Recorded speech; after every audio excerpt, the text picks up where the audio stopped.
Children. They're more precious than anything else in a parent's life. Think of how much love comes from sharing your life with them. Keeping our children safe should be a part of that sharing. That's why we've created this show for you.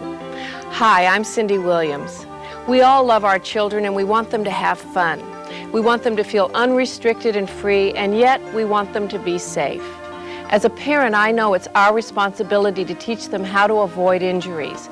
My friends and I have spent the past year taping segments and compiling information about common hazards in and around the home for today's program. Now we're ready to show you how you can make your house a safer place for your children. But first, I'd like to introduce you to my husband and co-host, Bill Hudson. I'm glad to be here. This is important. Yes, it is. Let's get started. You know, preventing most injuries isn't difficult. It doesn't cost a lot of money or take a lot of time, but it does require our attention and some effort. It's worth it for you and your children. Now, you won't be able to prevent every bump, cut, or scrape. Accidents, which, by the way, we like to call injuries, do happen. Some simple safety measures will lower the risk of serious injury and give us all less to worry about. Right, Cindy? That's right. Preventable injuries claim more lives than all childhood diseases combined. Each year, more than 50,000 children are permanently disabled. 8,000 more are killed. Our first line of defense against childhood injury is preparedness and education. The National Safe Kids Campaign, a program of Children's National Medical Center in Washington, D.C., is a child advocacy organization dedicated to reducing death and disability resulting from injuries. They've identified 5 major preventable dangers your child can encounter. And how you can avoid them. The first category is burns. Fire and scalds kill hundreds of children each year and leave thousands more permanently scarred. Next is water. In 10 states, drowning is the leading cause of death among children. Another is falls. Home falls are a leading cause of injury to our children. Poisoning and choking. Over 1 million episodes of childhood poisoning or choking are reported each year. But there's one thing that kills more children each year than all others. And that's traffic. Each year, traffic accidents kill and disable more children than any other injury. Any of these injuries could cause serious disability or even death to your child. Yet with simple precautions, the likelihood of experiencing one of these traumas is greatly reduced.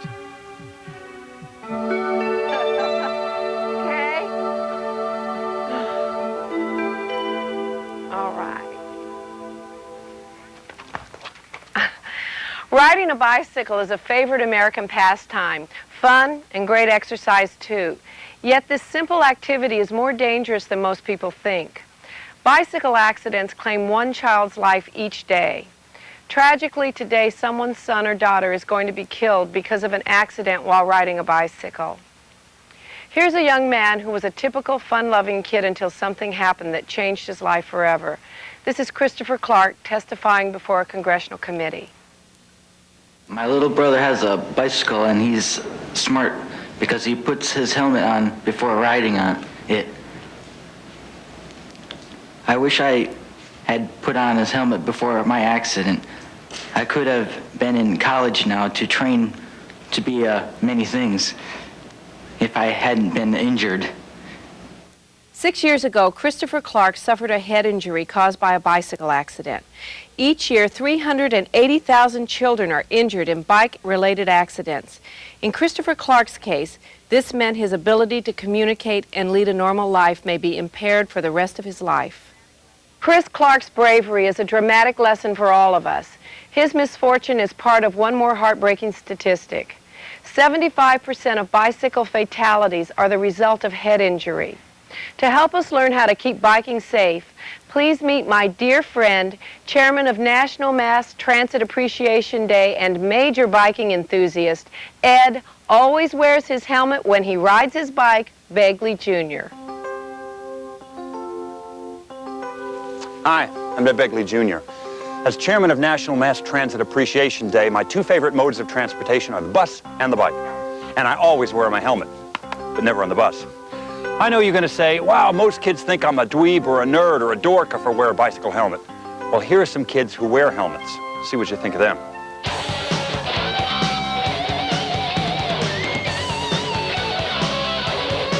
Pretty cool when you can look like those guys. But it's not just looks that count. The helmet has to be made right and has to fit right. Take the time to find one that fits snugly. And remember, the helmet should be worn squarely on your head so your forehead is protected. Today, helmets are lightweight and well ventilated, which is important, especially for long rides and on hot days.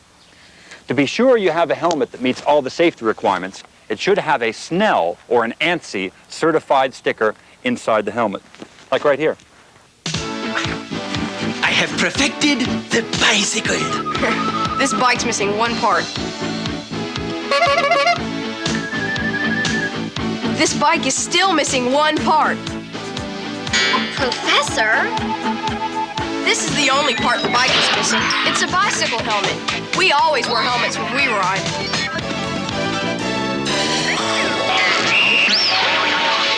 If you're not wearing a helmet, you're not ready to ride. Now that you're all set for safety with your helmet, it's time to check out the rest of your equipment. Wheels should be able to lock and skid when you apply your brakes. Your tires should be filled until you can barely squeeze them. Your seat and handlebars should be correctly adjusted and tightly bolted in place. If you ride your bike at night, you should have a strong light in the front and reflectors on the back, the pedals, and the wheels. It's very important to remember that a bicycle is a motor vehicle. Only you happen to be the motor. That's why if you ride in the street, you have to obey the traffic rules. Ride on the right with the traffic, and use hand signals to let everyone know which way you are going.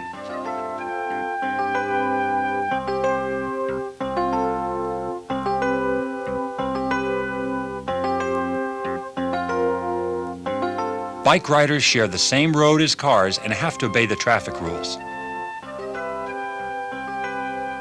See how these kids come to a complete stop at a stop sign? They look both ways for cars before making a turn. Half the bicycle accidents resulting in injury happen when you ride out of your driveway or off a sidewalk into traffic without stopping to look first. The correct way to enter onto the street is to walk your bike down the driveway, check left, right, then left again, and then go. The car driver has to see you, so wearing bright clothing and having a day-glow flag on your bike is a good idea. But you still have to look out for cars, especially those that sneak out of a driveway.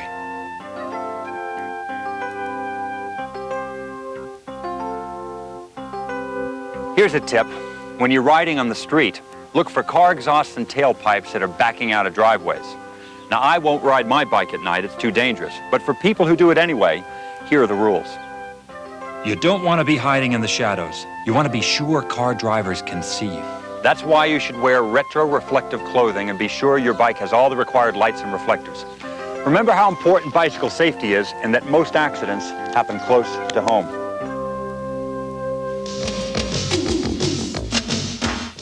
I hope you wear your seatbelt when you drive, but you must be sure that your children are buckled up whenever they're in the car. There's so many excuses. Do these sound familiar? My child is safest in my arms.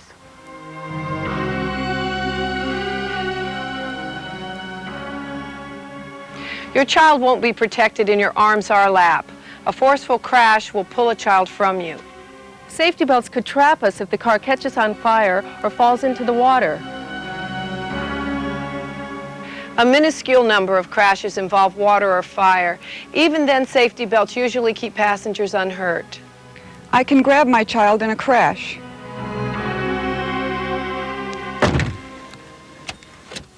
I doubt it. Crashes usually allow less than 1/2 second to react. Will you risk your child's life in the belief that you can be that fast? My baby is too small for a seatbelt. If your child's too young for the standard auto belts, car seats are available for babies of all sizes. These seats can be secured with the car's lap belt. And here's a special note. Most communities have programs that rent or loan infant and child safety seats. Call your local motor vehicle bureau or hospital for more information. My kids won't wear their seat belts.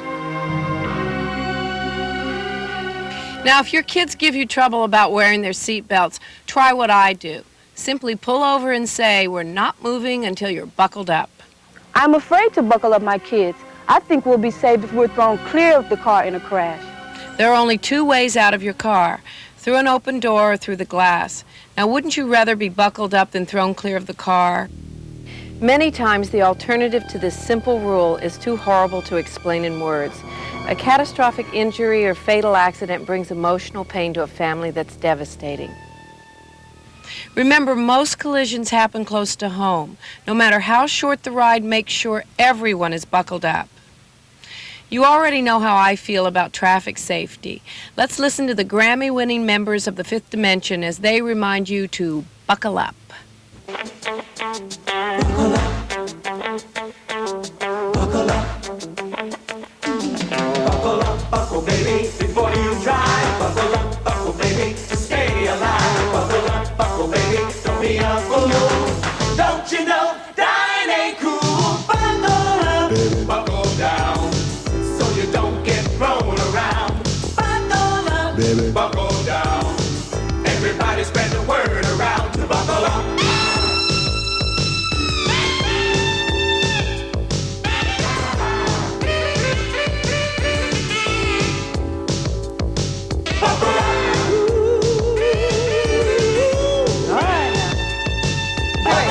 Wait a minute, honey. We're not going anywhere till you put your seatbelt on. Yeah. All right. Hey, I want you home alive. You know what I mean? Buckle up. Buckle up, baby. Everybody spread the word around. Buckle up. Put that seatbelt on, honey. Woo! Yeah, yeah. Buckle up, buckle, baby. Buckle up, baby. You know you better buckle up. Buckle up, buckle, baby. Buckle up. Buckle up, buckle, baby. Buckle up, baby. Yeah, yeah, yeah. Buckle up.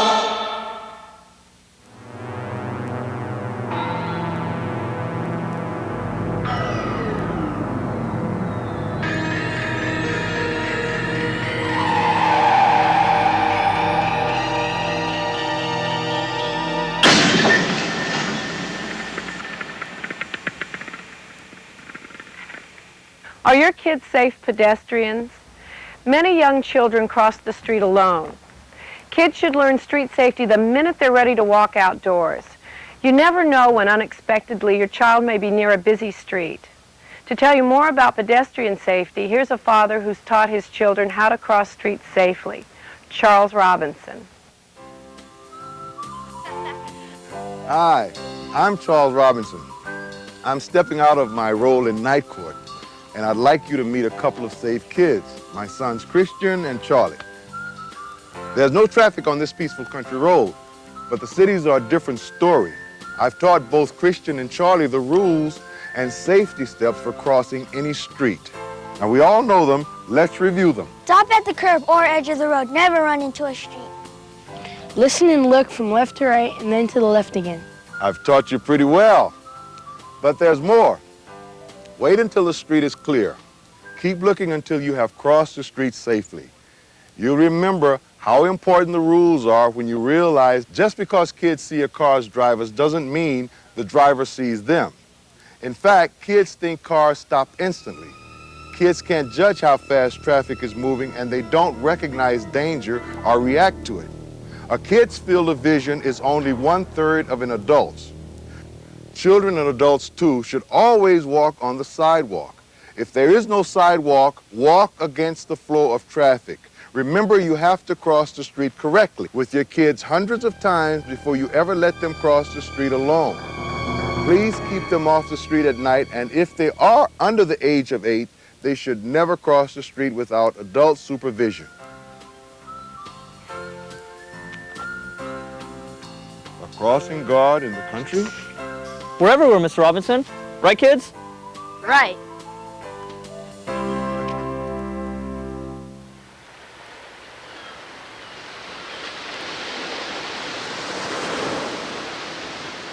I've asked Engelbert Humperdink to share a father's view of the beauty and the danger of the ocean. The sea has always been a special place for me and my family. Here, there are unique dangers to everyone, particularly children. Waves and undertow and who knows what.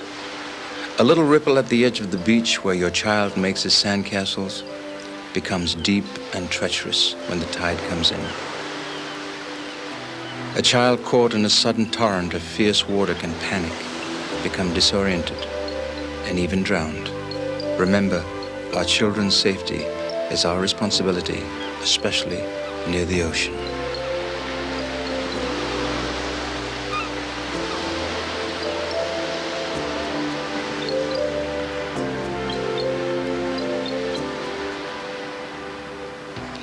We all think the ocean's gorgeous and great fun, but it can be very dangerous. In 10 states, drowning's the leading cause of death among children, even outnumbering most motor vehicle-related deaths.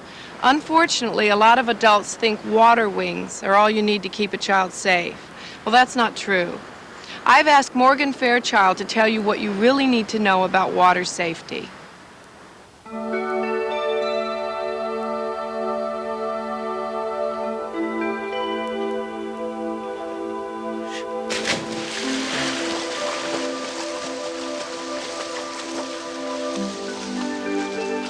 Hi, I'm Morgan Fairchild, sitting still here to prove you can still enjoy your day and enforce water safety.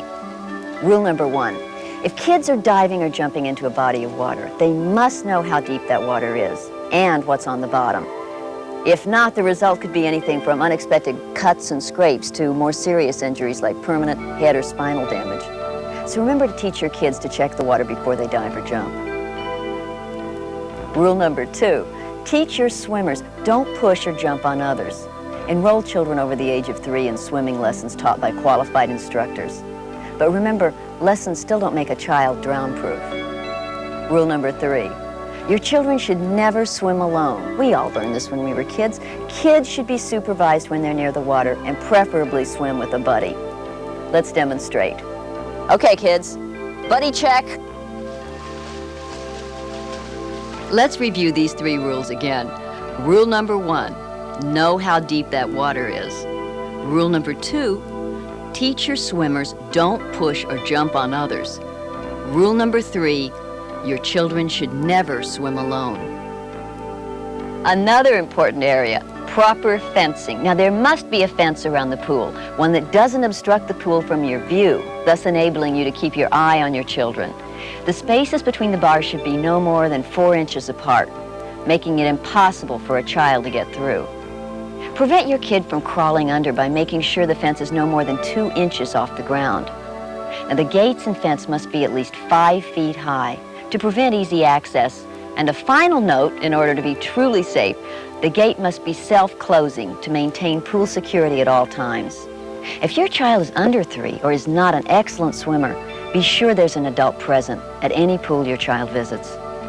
A pool can be a great source of family pleasure, but did you know that most accidents happen when kids wander into water unexpectedly? So along with the fun of a pool comes a great responsibility. And all too often, parents have thought their children were safely occupied somewhere else, only to later discover their child in danger at the pool.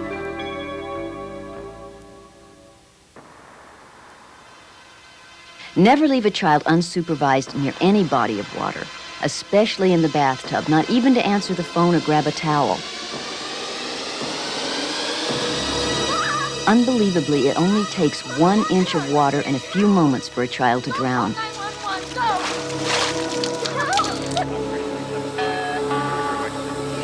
Okay, ma'am, I need to confirm where you're located. 912 East 88th Street, apartment 419. Okay, ma'am, is the child still breathing? No. And I've already tried mouth to mouth. It's not working.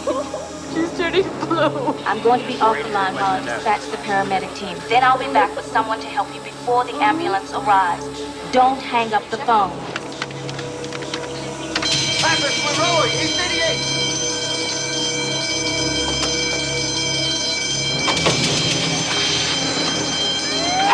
Sometimes, despite our very best efforts, an emergency strikes. You must be prepared. Okay, Lynn, my name is Stan, and we're gonna work together till the paramedics get to you, okay? I can't feel a heartbeat. My baby. 86 is gonna be a nightmare. Better catch 84. We'll take the alley just past 85th. Just above the stomach, right in the middle, is a hard part. It's the breastbone. Just make sure the heel of your hand is on that. I don't think I can do this. My God, where's that ambulance? Lynn, stay with me. They're on their way. Just keep doing it. Alternate the CPR and the mouth-to-mouth. Just keep doing it and don't stop.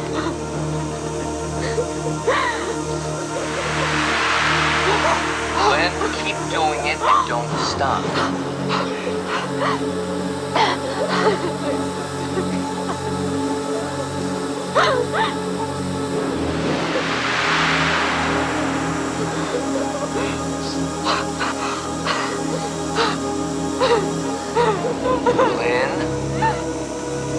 Lynn? She's gone. Lynn? Freak out on me. Lynn? Lynn?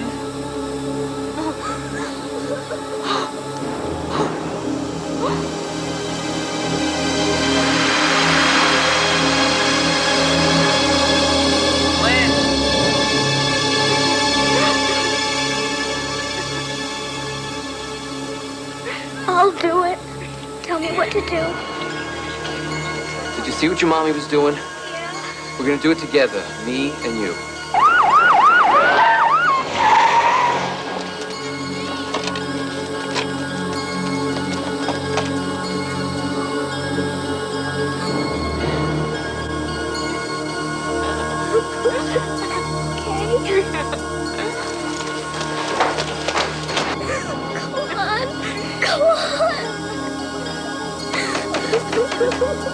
What's wrong? Kick it down.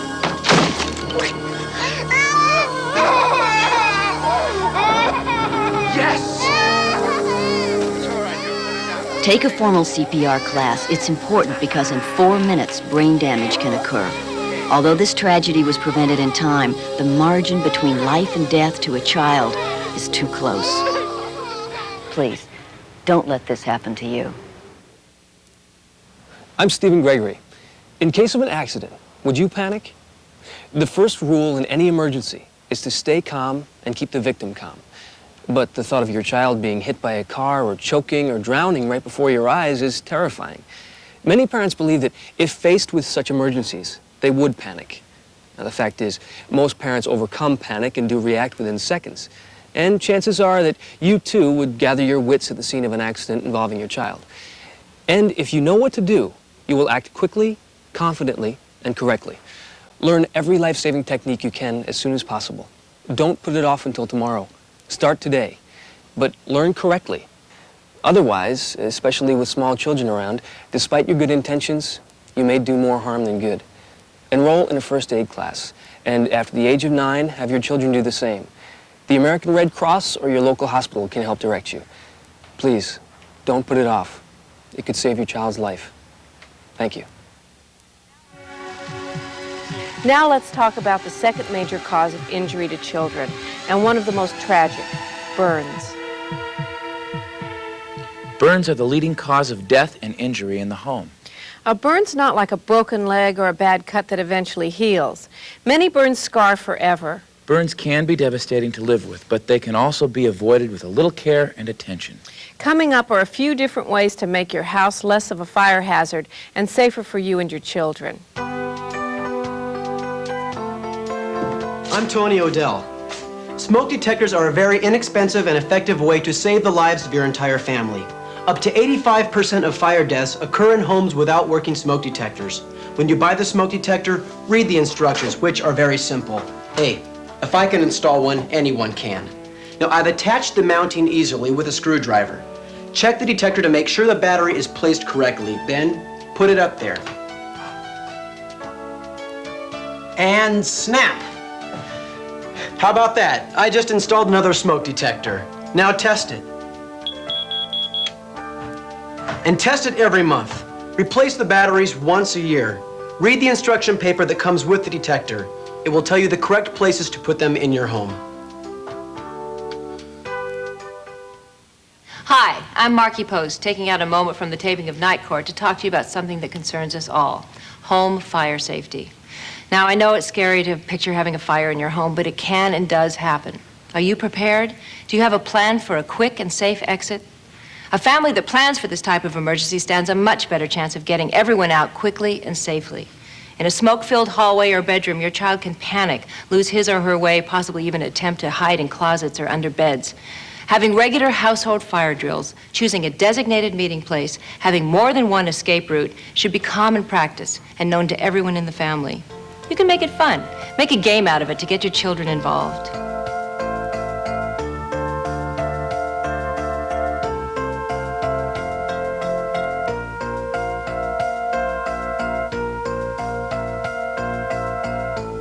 Choose an unexpected moment.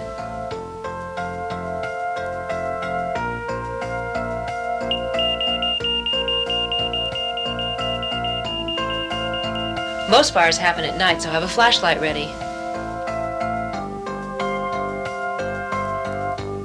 Remember, make sure they always know of an alternative exit. In a fire, anything can happen. You lose your lights, there's confusion, and smoke can overcome a child or adult in seconds. In fact, most kids die from the smoke, not the flames, in a fire. It's a good idea to practice in the dark because when there's a fire, very often you lose the electricity. Teach your children to stay low in a smoke-filled room. As they encounter a door, they should feel it first to make sure there's no fire on the other side.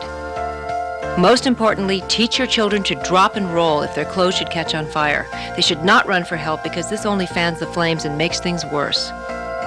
And last, choose a designated area to meet and make sure everyone knows it. This way, in a fire, you'll know if everyone got out safely.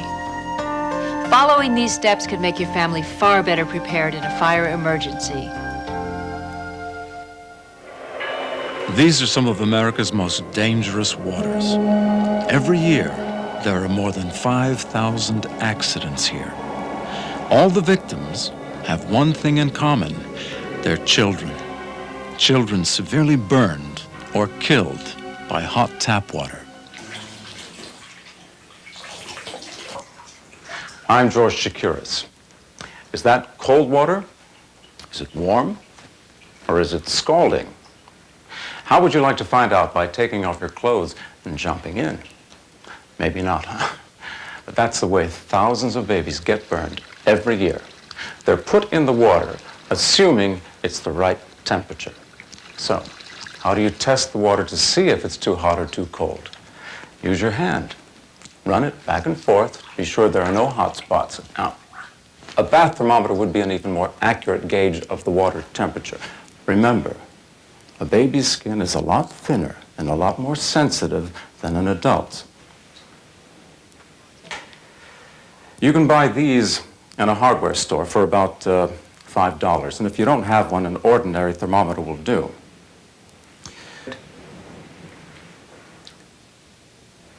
Now, remember, children can get to hot water taps all over your house or apartment, and they can turn them on while your back is turned. So keep the water temperature within a safe range.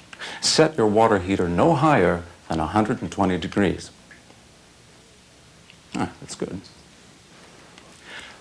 Don't worry, that's hot enough to get your dishes and your clothes clean. In apartment buildings, they often set the temperature very high, so the water will still be hot when it gets to the top floor, leaving the water on the lower floors scalding. Speak to your landlord about adjusting the water temperature, and if he's not willing to cooperate, you can buy an anti-scald device for your apartment. What that does is it restricts the flow of hot water. And remember, the bathroom isn't the only place where hot water can hurt your child. Now, some people consider the kitchen their favorite room. I know I do. But for a toddler or a small child filled with curiosity, this place is a minefield. You're right, Cindy. There are all sorts of dangers lurking there. Like this one. When you're cooking and you turn away just for a second, a little hand can reach up and... So make sure your pot handles aren't sticking out. Scary, isn't it? We like to keep our coffee hot all day long, even while we're in another room. Can a toddler reach your coffee maker or a cord hanging from it? Take a look at this. This is trouble, especially if it's attached to an electric skillet or other appliances that could burn your child. Once your appliances have found their space, and that's where they're going to be, take all the excess cord and get it out of the way, like this. And keep matches and lighters out of the reach of children. It doesn't take long for children to figure out how these things work. Speaking of keeping these things out of reach, Burns aren't the only danger for your child in the kitchen. That's a good point, Bill. Babies don't have a developed sense of taste, so whatever they find, in the mouth it goes. I'm Marilyn McCoo. And I'm Billy Davis Jr. Now, all of this stuff is not very appetizing to you and me, but to a child, what does this look like? Looks like sugar. Candy, maybe? And this one? Breakfast cereal. Juice? Red Hot. Now, some people think this is a child-proof cap, but actually this cap is child-resistant. They tested these caps on 2-year-olds. Average time to figure out this puzzle, 10 minutes. That's amazing. So keep all this kind of stuff out of your child's reach or locked away. And then there's the stuff that you think is safe because, well, you use it every day. Like this. The alcohol content in mouthwash can put an infant in an alcohol coma. So read labels and keep anything that could possibly poison your children locked up and out of their reach. If your child swallows something that is or could be poisonous, here's someone who can tell you what to do. Hi, I'm Rob Stone. It's important to be prepared with the phone number of the Poison Control Center. Now, their number is right here in the front of your phone book. So post this number along with other emergency numbers right next to your phone. Now, if your child swallows something that could be poisonous, the first thing to do is look in the child's mouth and remove what's there. Pills, pieces of a plant, powder, whatever. Then call the Poison Control Center. Now, if the poison is on the eyes or skin, rinse with running water for at least 15 minutes. If something toxic was inhaled, have your child breathe deeply in the fresh air. Now, when you call the Poison Control Center, bring the child and whatever he or she ingested to the phone so you can answer any questions. Now, the poison control people are specially trained pharmacists and nurses standing by to answer your emergency calls. Now, this is Ipecac. Now, this is something you should always keep in your house. And this stuff makes you throw up, and it tastes awful. But it does work, and it is often prescribed for a poison victim. But not always. Sometimes Ipecac can make the problem much worse, so be sure to talk to the poison control people or your doctor before you use it. So whatever happens, don't panic, and know beforehand what you're going to do and who you're going to call. All fall down, the end of a nursery rhyme. In many cases, it's not a happy ending. Falls are a leading cause of injuries in the home. It can happen at any time to anybody, but it's particularly serious amongst children 1 to 4 years of age. Preventing falls is just another case of making yourself aware of the dangers around us. Babies are natural explorers, which is great. The world's all new to them. We just don't want our explorers to fall and hurt themselves. That's one reason to keep them in a newer model crib, where the bars are closer together like this. On the older cribs, the bars are twice as far apart. And that would be wide enough to squeeze a baby's head through. Well, that's right, Cindy. In fact, only cribs made after 1974 have to adhere to safety standards, which limit the amount of space between the bars. So, don't use an old crib that someone just dragged down from their attic. And don't keep large stuffed animals in the crib or playpen. Infants can't walk, but they can be great climbers, and babies can figure out that toys make a pretty neat ladder. Now, speaking about climbing, don't keep chairs or furniture or anything your child can climb up on near the window. Screens were made to keep insects out, not to keep children in. Now, if you are going to keep your window open, you have to get one of these. Check the hardware store for window guards. They can be mounted securely on the window frame. Just be sure not to put them on windows with fire escapes. Looks like a shot from Nightmare on Elm Street.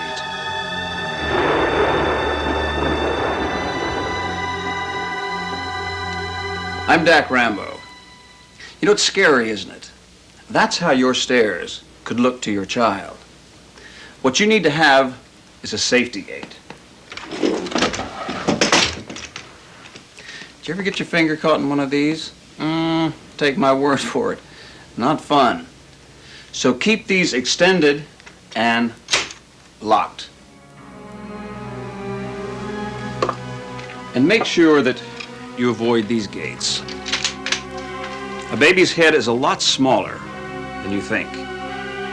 And it can get caught. And a child struggling to get free can strangle. The responsibility for America's kids to stay safe rests with us, and some people are really doing their share to help. The only national organization devoted exclusively to injury prevention for children is the National Safe Kids Campaign. Here to tell you more about their tremendous effort is the President of the United States. The National Safe Kids Campaign, founded by the Children's Hospital National Medical Center here in Washington, works to reduce the numbers of preventable injuries that kill and maim our children. Safe Kids is an organization that works in communities all over the country, building public awareness and educating children and parents. I hope you'll join me in working with Safe Kids for our children's sake. Safe Kids is headquartered at Children's National Medical Center in Washington, D.C. Here, a corps of pediatric trauma specialists treat and save thousands of children each year. They see every kind of accident victim imaginable. And it's these people who have started this campaign, so that maybe someday the young victims that die or are scarred, disfigured, and disabled will stop being admitted into trauma centers like this at the rate of 200 a day, every year. We're losing nearly 8,000 kids every year, and 50,000 more are permanently disabled by preventable injury. But it need not be so, and it should not be so. The vaccine for trauma care in the United States is going to be prevention. And one of the things that we've got to get parents and the community at large and our legislators to understand is that it will make a difference. The United States Public Health Service currently estimates that some 19 million children under the age of 15 are injured seriously enough every year to require medical attention. 19 million is about one child in every 4. Mr. Chairman, if some infectious disease came along that affected 1 out of every 4 children in the United States, there would be a huge public outcry, and we would be told to spare no expense to find the cure and to be quick about it. Child safety is a personal concern and community responsibility. The National Safe Kids Campaign is the only grassroots organization committed to childhood injury prevention, with more than 100 coalitions around the country. A Safe Kids Coalition brings together the local health and safety agencies in a community and makes them more effective by providing injury prevention strategies and community outreach. A coalition will tackle whatever safety concern is most pressing in a community. Parents, children, medical professionals joining together.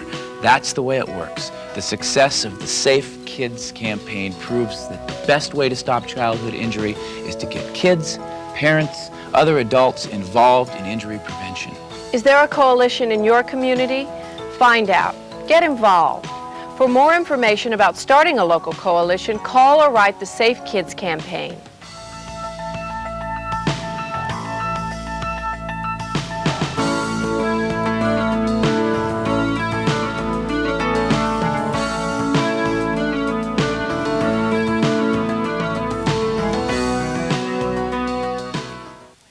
We've shown you some of the ways to prevent your child from getting hurt accidentally.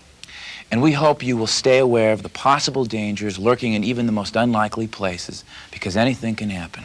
And we want our kids to be safe kids. If you want more information on any of the 5 major danger areas, traffic, poisons and choking, drowning, burns and falls, call this number. A very special thank you to my co-host, Bill Hudson. My pleasure, Cindy. And to all my guests. How do you save a child's life? Get your child to wear a bike helmet when cycling. Lower the temperature of your water heater to a maximum of 120 degrees. Post the emergency numbers next to your phone. Store matches and lighters out of the reach of young children. Cross streets hundreds of times with your children before you let them cross alone. Keep small objects, household poisons, and medicines out of reach. Take a first aid and CPR course. Be prepared. Learn every life-saving technique as soon as possible. Always use safety belts and child safety seats. Install smoke detectors and test them monthly. Plan a fire escape route and practice it. We can reduce the number of children who die and are disabled each year by preventable injuries. Remember, being aware could save your child's life. Thank you.